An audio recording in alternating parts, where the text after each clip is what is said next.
What's up, fight fans? Welcome back to the channel. Today we're going to be diving headfirst into UFC 308. It's a card so stacked it actually might make Dana White smile.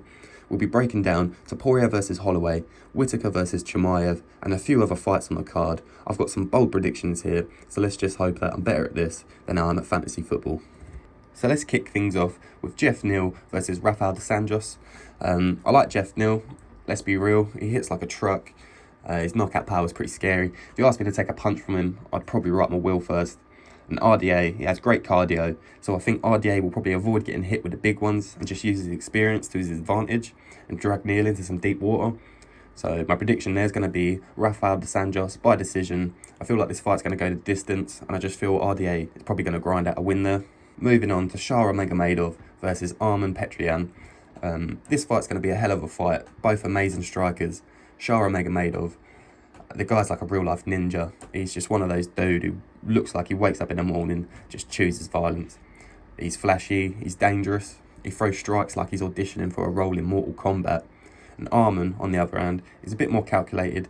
I mean, here's the thing about Arman. I think Arman's pretty solid, but the problem with fighting someone like Shara is that the second you're thinking, I got this, and the next you're just waking up on the canvas. So my prediction's going to have to be Shara by KO. I just think Shara catches Arman early, just sends him to dreamland.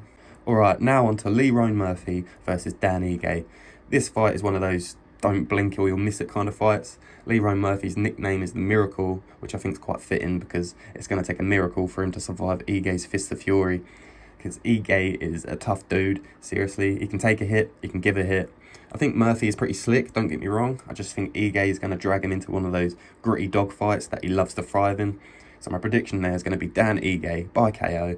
I see this one ending in violence with Ige landing a big shot and then following up with a flurry of punches. Right, so next up, Ankalaev versus Alexander Rakic, or as I call it, the battle of the silent killers, because both these dudes just have the personality of hitmen. Rakic is no joke. He's tall, he's athletic, and he hits like he's swinging a sledgehammer. But Ankalaev, his striking is technical, it's clean, it's efficient. I don't think we're going to get a crazy finish here. Both these guys are very smart. I don't think they'll go full berserker mode, but it'll be quite a chess match. They'll be punching each other's heads in. So my prediction here is going to be Ankalaev by decision. He's too slick, he's too precise, and I just think Ankalaev will use his striking and his wrestling to outpoint Rakic. Okay, so moving on to the co-main event of the evening, Whittaker versus Chimaev. This fight is probably the most talked about in terms of who they think's going to win. I see a lot of people getting behind Whittaker for this one.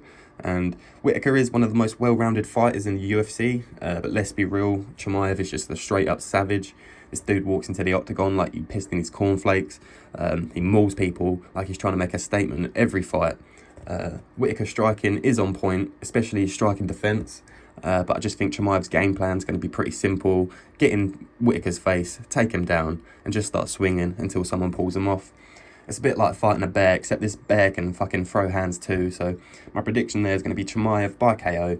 Sorry, Whittaker fans, I just think Khamzat's pressure will eventually make Whittaker crack, and he'll land something big and finish the fight. We're moving on to the main event of the evening, Topuria versus Max Holloway. If this fight doesn't get you hyped up, then you probably just got no soul, let's be honest. Max Holloway is his certified legend of the game. The man's output is like he gets paid by the punch, and he's been through more wars than a fucking medieval knight. But let's be real, the dude is starting to slow down just a little bit.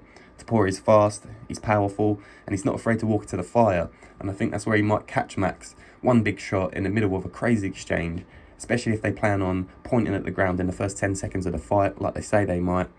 I really hope that happens. We could see a real quick KO there, but my prediction is going to be Topuria by KO. It feels wrong to even pick against Max, but the sport is ruthless, and I just think Topuria is about to give Holloway his first real taste of canvas in years. And that's it, people. Those are my UFC 308 predictions.